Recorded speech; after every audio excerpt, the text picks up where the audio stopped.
DeLand, really? And Dude, then I grew up in this area. Okay, personally, okay. Right? DeLand was never cool. I know. I know. That's why I say it's it's evolved, but I think that I think now maybe it's cool. I noticed the potential. Maybe I think around the same time we were all noticing like. Let me be clear. DeLand was now. It's cool now. Yeah, I know. It's cool now. I know. It's going places. What's up, guys? Welcome back to the Paper Jacket Podcast. In today's episode, we talk with _𝗧𝗆, who is a chef/business owner of multiple restaurants in the DeLand area. You may know her best from 𝗵𝗍𝗆, which just turned 10 years old and is a staple in this community. And she's growing more around her brand, her product, her food. And she has a lot to say about the growth of downtown DeLand. I'm really excited about this episode, being a person from the Deltona DeLand area and from someone else who also grew up in DeLand. So if you are from the Volusia County area, you're not going to want to miss this episode. Hey, Taylor, thanks for joining our podcast today. Thanks for having me. Taylor, I want you to tell everybody about 𝗵𝗍𝗆 and what and everything else you do in the community of DeLand. Oh gosh, so we've started just calling it 𝗵𝗍𝗆 because it gets a little bit redundant when you're like, "Hi, introduce yourself," and I'm like, "I'm Taylor Bass. I'm with 𝗵𝗍𝗆 and Hunters and Venue 142 and 𝗵𝗍𝗆 Catering Events and Reefers." So I think that's all of them. So we go by 𝗵𝗍𝗆 now just to get it over. There's 4 restaurants in downtown DeLand, one of them a catering company, and then one's a little bit smaller of like kind of a food truck vibe, and then we have 2 full service restaurants. Is 𝗵𝗍𝗆 the original? Yes, and we just celebrated our 10 years. Congratulations. So, I know, it's crazy. So it was my firstborn. I have 2 younger children, but 𝗵𝗍𝗆 was my first baby because restaurants are pretty much like a child. So basically. Yeah, so it's going good.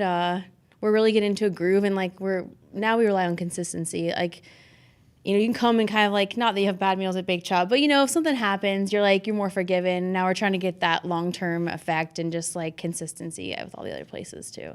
So what does 𗗵𝗍𝗆 offer? Give us a little of an idea. So it's a little bit more casual. The place that we took over, I was a sous chef at the restaurant originally, and she was closing, and she did a very like farm to table, like plated dishes, and it was great. People loved it. I'm like, how do I get the same vibe and it not become a special occasion place? Like I still want the quality, I still want the idea, and supporting local farms when we can, and just like a happy atmosphere for the employees and the patrons. So I just was like, wow, how can I get people here every day? Yeah. And we're the county seat. We have a lot of lawyers and business people in town, and then we have the county workers. So I was like, if I put all this delicious food on a sandwich, then they'll come for it more. You'll go get a sandwich twice a week. But it's not just sandwiches. We do a lot of allergies, so it's all scratch. We make our own mayonnaise, we make our own dressings, we have salads, sandwiches, and we've been moving more into plates as well. Kind of a quicker, simple. We just have something called the Mediterranean plate, or Medi. We call it Medi chicken. It's orzo, vegetables, and chicken on a plate. So we don't want to be just known for sandwiches, but really we are kind of known for our sandwiches. That's really cool. And so a sous chef, did you see yourself becoming an entrepreneur? I don't know how it happened. I guess when I look back, like both my grandpa was a dentist in town, and my grandma started her own business. So I guess it's like kind of in me, but I never really didn't know what I really wanted to do. Yeah. And I think that was kind of cool, is that I approached life like, we'll see where it goes. Sure. And I was on a pre-med track at UCF. Oh, wow. I wanted to be a dermatologist. And then I fell in love with nutrition. Dropped out of school a year early, so I probably should have stayed 1 year. But went to New York City, and I went to a culinary school in the city called Natural Gourmet Institute. It was a health supportive culinary school. And then I came back home. So I couldn't wait to leave DeLand, went to UCF, went to the city, and was like, wow, it really made me appreciate DeLand. So that's how I ended up back here. And then just working at Dally in the Alley is kind of what transitioned me into 𝗵𝗍𝗆. But it's a funny little story. Like, I actually skipped restaurant day in culinary school because I was like, why would I do that? Like, who would ever do that? And all my chefs in school were like, don't open up your own restaurant. Like, just don't do it. Don't do it. Don't do it. And then somehow, like, I was 25 years old, and they're like, not want this restaurant, but like work hard for this restaurant. And I did it. And so why not open it? You would think to the person who, like, when I think of sous chef, I think of someone eventually opening their own restaurant or partnering with someone that opens a restaurant for them. But it wasn't really my passion. Like my passion at that time was I wanted to be a private chef for people to help get them through illness. Okay. So if someone has cancer, I would go in along with, Eastern and Western medicine kind of unite, right? So I would go in and make them juices and cook a vegan meal and, really help them support. We learned about heart disease and diabetes and cancer and all the things, and a lot of it can be combated with food. So I was really passionate about the healing with food aspect of it, and then somehow I went this route. But we do offer a lot of those items. They're kind of hidden a little bit more because you really have to make what the masses want. But we do have a lot of really health supportive options and actually fresh vegetables, which is unfortunately hard to find in Florida. So it's kind of crazy, but we're only a incredible, awesome environment for farming. Well, half of the year. Okay, half the year, fair. But That's it's fair.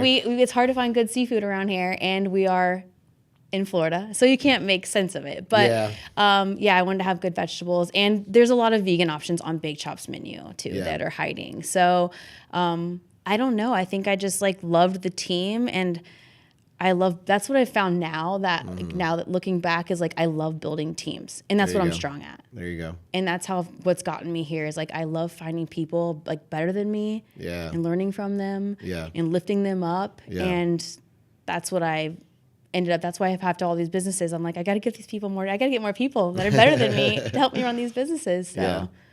That's really awesome. But let's go back to why you wanted to come back home to DeLand. You grew up in DeLand. Why do you care about DeLand, or now as you see it? You're definitely very involved in the community here. So what do you want to see come out of DeLand now? I think from traveling, I love to eat and travel. So eating brings you some really cool cities because you follow restaurants.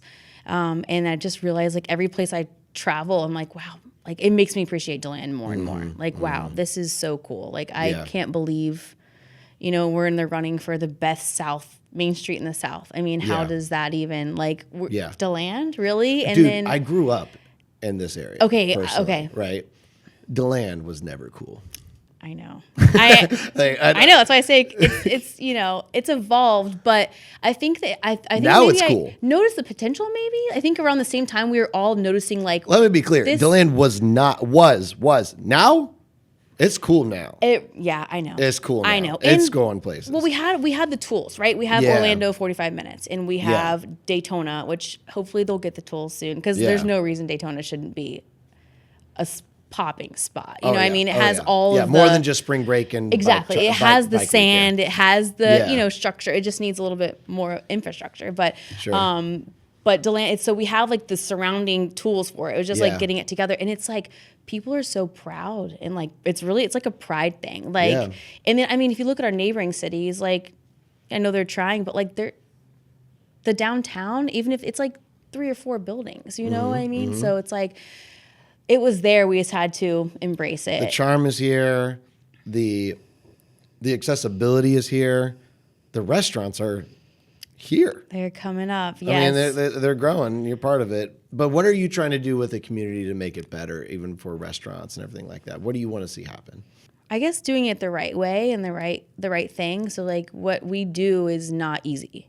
It's much easier just to order all the food, and what a lot of corporate places are doing right now anyways. It's much easier. It's more expensive to do scratch food. It's the staffing has to be more talented, so you want to keep them and turnover. So I don't know. I've always just do it right and they will come, right? People notice the difference. So I think that's really what I want to see is places just really buckling down and not just thinking about the profit. Yeah. Because I know the restaurant industry is in my opinion, is the hardest industry and the hardest career. For the people in it and the owners, and you really have to love it. Oh yeah. You have to love it because I pay my bills, but I love that 65 other people also pay their bills and they're happy about it. Right. We don't have turnover. So I'd love to see that in town, because I talk about that as a powerful marketing for myself, right? That people 65 people go around and talk positive about my company. And that's powerful. You know what I mean? That's every day. If they each talk about it one time, 10 days, 650 times. So I think just like and that will travel around and people want to come to DeLand. And so I think that we're getting there. The merchants are all really close. And I think we're, like I said, we're really getting there with the scene around here too. Yeah. Artisan Alley, you didn't even go down to Artisan Alley 8 years ago. No. My mom said she grew up and it was like, you would like look behind you when you're walking down Georgia Avenue. So I mean, the leaps and bounds. There was no reason to come. Exactly. I guess when I was like, unless I wanted to go antique shopping, maybe. Yeah, well, Blue Martini. Maybe that was it. That was about the only thing. Yeah. So. Now, before the podcast, before we started recording, you were saying that you want to see more activity on Sundays in DeLand. Talk to me about that. Yes. So it's been I've been trying to drop hints to when I go into different rooms, and I've been really trying to get out there and talk about, especially with the economy being the way it is and the heart and soul of our town, like we are just for so long have been nothing on Sundays. It's known as a ghost town. I mean, you're like, when you think of something, what am I going to do today? Like, you do not think DeLand on Sundays. And it's really sad, and I think there's no reason for it. I do understand it from a business perspective because it's just, we're all small. It's a lot of small businesses. Yeah. That extra day of work, but what it could do for us and for the city. I mean, like, there's no reason.